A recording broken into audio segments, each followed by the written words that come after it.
අඩුම සතියකට ඒ ලෙවල් වලට පැය 90ක් දෙන්න ඕන. සතියක තියෙනවා පැය 168ක්. හරි. ඔය 168න් අඩුම 90ක් ඔයා ඒ ලෙවල් වලට දෙන්න ඕන. සතියකට පැය 90ක්. මේක වෙන්න ඔයාට සාමාන්‍යයෙන් ඇවරේජ් දවසකට පැය 13ක් තියාගන්න වෙනවා. ඒ ඇවරේජ් දවසකට පැය 13ක් තියාගන්න ළමයි ඔයා සාමාන්‍යයෙන් පැය 15කට ටාගට් කරලා වැඩ කරන්න වෙනවා. එහෙම කරොත් තමයි ඔය එහෙම මෙහෙන් නාස්ති වෙලා ඇය 13ක ඇවරේජ් ලෙවල් එකට එන්නේ. මම මේ කතා කරන්නේ මුල ඉඳන් හොඳට වැඩ කරන් ආපු ළමයෙකුත් නෙවෙයි. ඒ ළමයෙකුට මෙච්චරක් සමහර විට ඕන වෙන එකකුත් නැහැ. මම මේ කතා කරන්නේ මේ දැන් මේක පටන් ගන්න හෝ මේ වෙද්දි Tamanට ඕන කරන මට්ටමේ නැති ළමයෙක් මොකක්ද හරියට කරන්න ඕන කියන එකම කියන්නේ. ඔයා මුලින්ම තමන්ගේ වැඩ කරන රිදම් එක ගේන්න ඕන සතියකට පැය 90ක් ඔයා ඒ ලෙවල් වලට දෙනවා. ඒ කියන්නේ පන්ති සහ තනියෙන් පාඩම් කරන වෙලාවල් පේපර්ස් කරනවා ඔක්කොම එක. 168න් 90ක්. එහෙම පැය 90ක් මේකට වැටෙන්න නම් ඔයා පැය 13ක් දවසකට ඇවරේජ් මේන්ටේන් කරන්න ඕන. ඒකට පැය 15ක් try කරොත් තමයි එහෙම 13 මෙහෙ වෙලා ගානට පැය 90 සෙට් වෙන්නේ. ඒතර මේ පැය 90 ඔයා සබ්ජෙක්ට් තුනට හරියට බෙදන්න ඕන. සබ්ජෙක්ට් තුනට පැය 30 ගානේ වාගින් වැටෙන්න ඕන. ඒතර ඕක ඔයාට අඩු කරනවා නම් ඒ කියන්නේ සමහරක් ළමයි ඉන්නවා මේ එක සබ්ජෙක්ට් එකක් අඩුවෙන් ඒ කියන්නේ එක සබ්ජෙක්ට් එකකට හොඳට පුළුවන් නිසා ඒ සබ්ජෙක්ට් එකට දෙන වේට් එක අඩු කරලා අනිත් සබ්ජෙක්ට් වලට දෙන වේට් එක වැඩි කරනවා. එහෙම ළමයි ඉන්නවා. දැන් ඒ කියන්නේ දැන් මම කියන්නේ මේක 133 ඒ කියන්නේ නැත්නම් 3න් 1 ගානේ බෙදන්න කියලා කියන්නේ මේ හරියටම සමානව බෙදනවන. ඔයාට මොකක් හරි එක සබ්ජෙක්ට් එකකට වැඩි බරක් දෙන්න ඕන නම් ඔයාට කරන්න පුළුවන් උපරිමය තමයි ඔයාගේ පැය 90න් දැන් අපි හිතමු මේ තුන්වෙනි සබ්ජෙක්ට් එකට ඔයාට ගොඩාක් අවුල් අනිත් සබ්ජෙක්ට් දෙක B දෙකක් තියෙනවා මේක S එකක් තියෙන ඒ වගේ කියලා. ඔයා මේකට ඔයා කමන්නේ 150ක් වාගේ ටයිම් එක දෙන්න. ඒ කියන්නේ පැය 90න් 45ක් දක්වා මේකට දෙන්න පුළුවන් කමක් නැහැ. කියන්නේ උපරිම ඔච්චර තමයි යන්න පුළුවන් නේ. ඒතර ඉතුරු පැය ඒ දැන් මේකට 45ක් දුන්නා ඉතුරු ටික දෙකට බෙදලා වගේ මේකට ඒ කියන්නේ 125කුයි මේකට 125කුයි වගේ ඒ විදිහට දාන්න ඕන. උපරිම වුණත් ඔයාට දෙන්න පුළුවන් තමන්ට සතියේ වැඩ කරන්න තියෙන පැය ගානෙන් 150ක් තමයි එක සබ්ජෙක්ට් එකකට වැඩිම කරනවා කියලා උනත් දෙන්න පුළුවන්. කියන සමහරක් ළමයි අපි දැකලා තියෙනවා මේ සතියක්ම එක සබ්ජෙක්ට් එකක් වගේ කරන ඒ වගේ වැඩ කරන්න දෙනවා. කීයටවත් ඒක කරන්න යන්න එපා. අනිවාර්යෙන් මේ අනුපාතයට තමයි හොඳම. එහෙම නැත්නම් අඩුම ගානේ වෙන්න මේ අනුපාතයටවත්. ඒ කියන්නේ 25ට 25ට 50. එකට දෙක අනුපාතයටවත් තමන්ගේ තියෙන වෙලාව කඩන්න ඕන. ඔයිට වඩා අඩු කරන්න බෑ කිසිම සබ්ජෙක්ට් එකට. එහෙම වුණොත් ඒක නරක විදියට බලපන. ඒක සමහරක් ළමයි එක හදියක් කෙමිස්ට්‍රි කරනවා, ඊළඟ හදිය ෆිසික්ස් කරනවා, ඊළඟ හදිය බයෝ හරි මැත්ස් හරි කරනවා. විනාශ වෙන දෙයක් ඒක. ඒක සාමාන්‍යයෙන් ඉතාම නරකයි. හරිම කලාතුරකින් තමයි මේ වගේ දෙයක් කරලා හොඳ ප්‍රතිඵලයක් ගන්න පුළුවන් වෙන්නේ. ඒ ඊට වඩා හොඳ ප්‍රතිඵලයක් මෙහෙම කරා නම් ඒ වගේ ළමයෙකුට ගන්න පුළුවන්. ඒ නිසා මේ වැඩේ කරන්න යන්න නැතුව එහෙම වෙලාව කඩා ගන්න ඕන. ඒතර එහෙම බලමු ඔයාට එක සබ්ජෙක්ට් එකකට තියෙනවා සතියකට පැය 30ක්. මේ පැය 30න් මොකද අපි කරන්න ඕනේ? මොනවද කරන්න ඕන වැඩ? දැන් පැය ගාණක් තියෙනවා වැඩ කරන්න කියලා. මොනවද කරන්න ඕන වැඩ? ආකාර තුනකට අපි කඩනවා. එකක් තමයි ඉගෙන ගන්න එක. ඒ කියන්නේ ඔයාට අලුතින් ඉගෙන ගන්න ඕන පාඩම් ඇතිනේ. සතියට ඔයාට පැය 12ක් තමයි උපරිම වුණත් ඉගෙන ගන්න දේවල් තියෙන්නේ. ඒ කියන්නේ පන්තියක අර උගන්නන මම උගන්නනවා ඔයා ඉගෙන ගන්නවා ඒ වගේ දේවල් උපරිම වුණත් තියෙන්නේ පැය 12ක් තමයි. මම එහෙම තමයි මේක හදලා තියෙන්නේ. සා ඕන පන්තියක පැය 12කට එහා ඔයාගේ වෙලාව උගන්නන දේවල් වලට ගන්න නැහැ. සතියකට මම මේ කියන්නේ. එච්චර ගන්න නැහැ අපි කොහොම. අපේ දැනට රිවිෂන් වලට සම්බන්ධ වෙන ළමෙක් නම් ඔයාගෙන් සතියකට අපි ගන්නේ මේන් රිවිෂන් එකට පැය 5කුයි අර මොකද්ද අමතර සෙෂන් එකට පැය 2 පැය 7ක් වගේ ගන්න එක. රැපිඩ් රිවිෂන් ළමයෙකුට පැය 12කට කිට්ටු ප්‍රමාණයක් සතියකට දෙන්න වෙනවා ඉගෙන ගන්න. ඊළඟට පැය 8ක් ඔයා දෙනවා. ඒ පැය 8 දෙන්නේ ඒ ඉගෙනගත්ත දේවල් වලට අදාළව වැඩ කරන්න. ඒ කියන්නේ මේ ඉගෙනගත්ත ටිකෙන් මම හෝම්වර්ක් එකක් දීලා තියෙනවා නම් ඒ දේවල් ටික කරන්න. මේ ඉගෙනගත්ත ටිකට අදාළව ඔයාට කරන්න පුළුවන් පාස් පේපර්ස් ප්‍රශ්න මොනවා හරි තියෙනවා නම් ඒ ටික කරන්න. ඒවට තමයි මේ පැය 8 තියෙන්නේ. පාස් පේපර්ස් ප්‍රශ්න කරන ඒවා වෙන්න පුළුවන්. නැත්නම් හෝම්වර්ක් කරන ඒවා වෙන්න පුළුවන්. ඔයා නැවත ඒවා පාඩම් කරන ඒවා වෙන්න පුළුවන්. ඒ ටිකට අපි පැය 8ක් වෙනම දීලා තියෙනවා. ඒතර පැය 20ක් ඒ ටිකට යනවා. ඉතුරු වෙන පැය 30 පැය 10 පැය 20ක් ගියාම තව පැය 10ක් ඉතුරුනේ. ඒ පැය 10 පාවිච්චි කරන්න ඕන මේ වැඩ දෙකකට. මේ වැඩ දෙකෙන් සමහරක් විට එක වැඩක් මුල් ටිකේ එච්චර ප්‍රැක්ටිකල් වෙන එකක් නෑ. නමුත් මම කියන්නම්.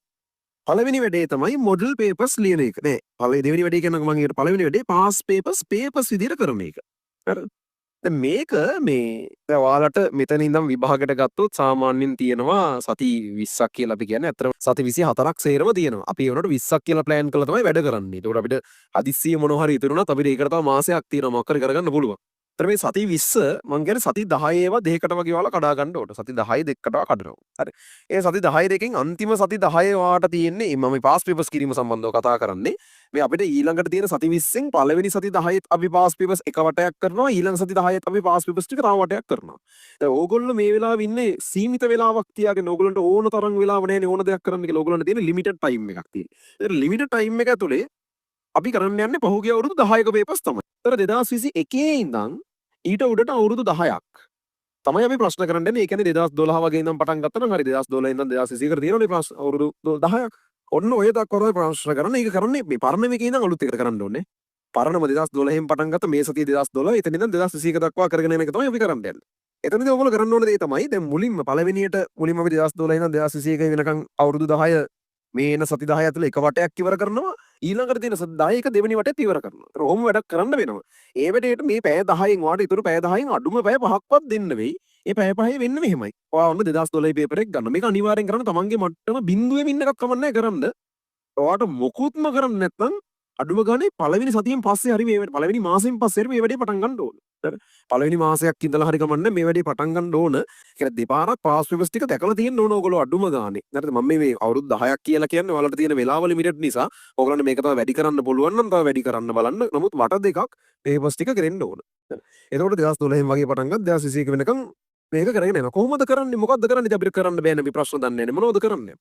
කරන්න ඕන දේ තමයි පේපර් එක ගන්නවා 2012 පේපර් එක ගත්තා. MCQ එක ගත්තා. පළවෙනි එකේ ඉඳන් ඔයා වෙනම කොලයක උත්තර ලකුණු කරන්න ඔයා වෙනම කොලයක් තියාගන්න.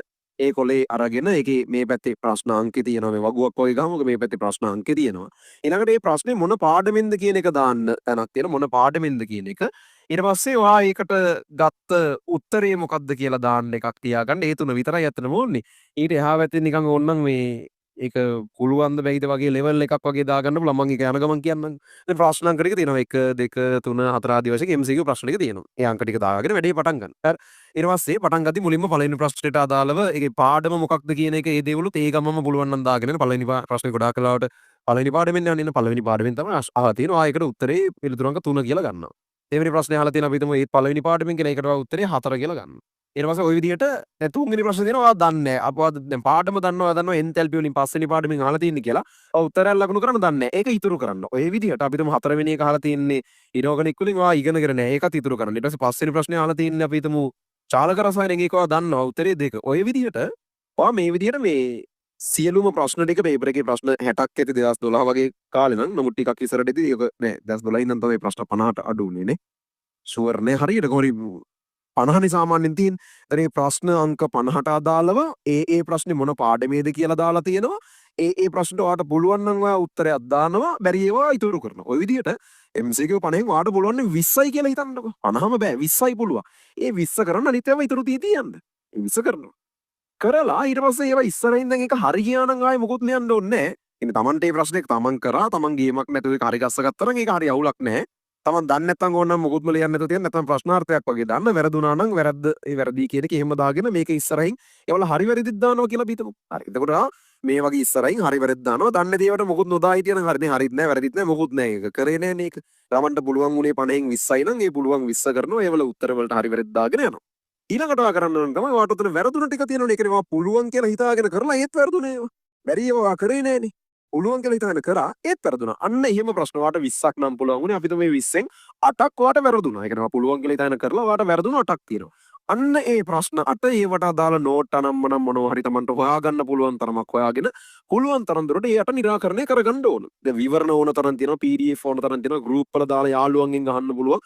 විවිධ විදි තියෙනවා. මොකක් හරි විතර අපි තුමු 8න් 8ම වට හොයාගන්න බැරි වුණා කියලා 6ක් 7ක් හරි කවර් කරලා ඒ පේපර් එකේ තමන් පුළුවන් කියලා හිතන් හිටපුවාකින් වැරදුන ඒවා ටික හදාගන්න ඕන. ඔය විදිහට සතියකට මේ කෙමිස්ට්‍රි වලට විතරයි මම කියන්නේ. නම් මම පැය 30 අරගෙන කියන්නේ කෙමිස්ට්‍රි වලට පැය 30ක් දෙන්න කියලා මම කියන්නේ. ඊළඟට මේ පැය 30ම ෆිසික්ස් වලට අනිත් සබ්ජෙක්ට් වලට දෙන්න ඕගොල්ලෝ. ඒකට ගැලපෙන්න වැඩි හදාගන්න. හරි. ඊට පාස් පේපර්ස් සතියකට එක ගානේ MCQ එක එසේ එකයි දෙකම තමන්ට පුළුවන් ටික.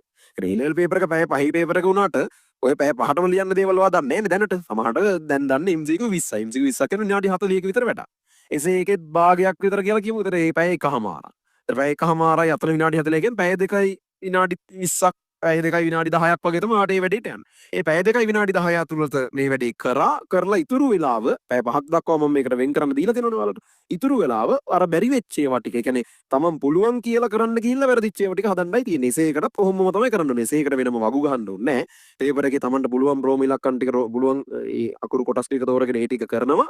කරලා තමන්ට වර්ධින ඒවා ටික මොකද වැරදුනේ කියලා තේරුම් ගන්නවා. ඒ කියන්නේ තමන් පුළුවන් කියලා හිතාගෙන වැරදුන ටික තේරුම් ගන්නවා. බැරි ඒවා ටික අතහැරලා දාන්න. ඒක දෙවෙනි වටේදී අපි ඒ ටික හදාගමු. හරි.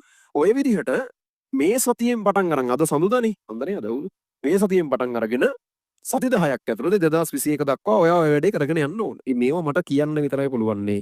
කරන එක නැති එක ඔයාගේ අතේ. කරපු මිනිස්සු මම පෙන්නවා උන්ගේ ජීවිත කොහොමද වෙනස් වෙලා තියෙන්නේ කියන එක මම පෙන්නවා. ඕගොල්ලන්ට තීරණය කරන්න පොඩි ළමයි නෙවෙයි මොලයක් තියෙන එවුන් ඔයාලට ඒක තේරුම් අරගෙන කරන්න පුළුවන්. ඒක අරන් කරන්න. ඒක තමයි මම කියන්නේ. ඔය වැඩේ එකක්. අනිත් එක මොඩල් පේපර්ස්. මොඩල් පේපර්ස් කියලා කියන්නේ වේපර් ක්ලාස් වල කරන පේපර්ස් ගැන තමයි මම මේ කතා කරන්නේ. මුල්ම කාලේ සමහරක් විට පළවෙනි මාසයක් වගේ යනකම් ඕන්නම් ඕගොල්ලන්ට ලියන්න කිසිම දෙයක් නැත්තම් කමන්නේ නොලියා ඉන්න. හැබැයි අඩුම දෙවනි මාසේ කියන්නේ ජූලි මාසේ වෙනකොට නම් ඔයා පේපර්ස් ලියන්න පටන් ගන්න ඕන. ඒ වැඩේටත් ඔයාලට සතියකට පැය 5ක් විතර දෙන්න පුළුවන්. ඉගෙන පේපර් එක ලියන එකටයි ඒ වල විවරණ නම් මම මේ වීඩියෝස් බලනවා හරි මේ ඩිස්කෂන් එකකට ඉන්නවා හරි. ඒ දේවල් ටිකයි Taman තනියෙන් ආපහු ඒ දේවල් බලන එකටයි ඒවටත් තව පැය 5ක් තියන්න වෙනවා. ඉතින් මේ විදිහට තමයි එක සතියකට අදාළව ඔයාගේ සබ්ජෙක්ට් එකේ පැය ටික කැඩෙන්න ඕනේ. අපි හිතමු ඔයාලට පැය 12ක්ම හති ඉගෙන ගන්න දේවල් නැහැ කියලා. ඒ ඉතුරු වෙන ඒවා පාස් පේපර්ස් කරන වැඩවලට මේ කරපුවා නැවත බලන වැඩවලට ඒ වගේ ඒවට දාන්න. හරි. ඕක තමයි ඔයාගේ සතියක ප්ලෑන් එක වෙන්න ඕනේ. එතකොට අර අපි ඉගෙන ගත්තා කාලයක් ඇද්දි අමතක වෙන ඒවා නතර වෙනවා. මොකද ඔයා හැම සතියෙම ඉගෙන ගත්ත ඔක්කොම කවර් වෙන පාස් පේපර් එක්කයි මොඩල් පේපර් එක්කයි කරනවා. ඒ දේවල් ආයෙ මතක් කරනවා. ඔයාට වැරදුනොත් ඔයා ඒවට අදාළ නෝට් පෙරලා බලනවා. එතකොට ආයෙ මතක් වෙනවා. ඔහොම තමයි. එහෙම නැතුව කරන පාඩම ආයෙ මාසෙකින් ආයෙ පාඩම් කර එහෙම කරන්න කාලයක් අපිට නැහැ. ඕන තරම් කල් තියෙනවා නම් එහෙම කරන්න පුළුවන්. අපිට එහෙම කාලයක් නැහැ. ඒ නිසා මේක තමයි අපි යන ප්ලෑන් එක. හරි. මෙහෙම කරගෙන යනකොට මේ පාඩමට අදාළ ප්‍රශ්න හැමදාම අහුවෙනනේ. පේපර් එකක් විදිහට අපි හැම සතියෙම පේපර් එකක් කරනකොට ඒ ලෙවල් පේපර්ස් හදන්නේ මුළු සිලබස් එකම කවර් වෙන්නේ. එහෙම පේපර්ස් දෙක තුනක් කරගෙන යද්දි අහන්න පුළුවන් ඔක්කොම එතන කවර් වෙනවා. එතන ඒ අපි කරලා තියෙන පාඩම් වලින් අමතක දේවල් ආයෙ මතක් වීම මේක ඇතුලෙන් වෙනවා. ඉස්සරහට ඉගෙන ගන්න තියෙන පාඩම් හරියට කරන එක මේකෙන් වෙනවා. සහ මෙතනින් මේ දේවල් අපි ආයෙ බලලා පර්ෆෙක්ට් ලෙවල් එකට හදා ගන්නවා. අපිට පොඩි කාලේ මාස 5යි සති 3ක් ඔය වැඩේ කරගෙන යන්න තියෙන්නේ. අන්තිම වෙද්දි වෙන්න ඕන දේවල් ටික වෙලා තියෙයි. ඕක තමයි කරන්න ඕන දේ.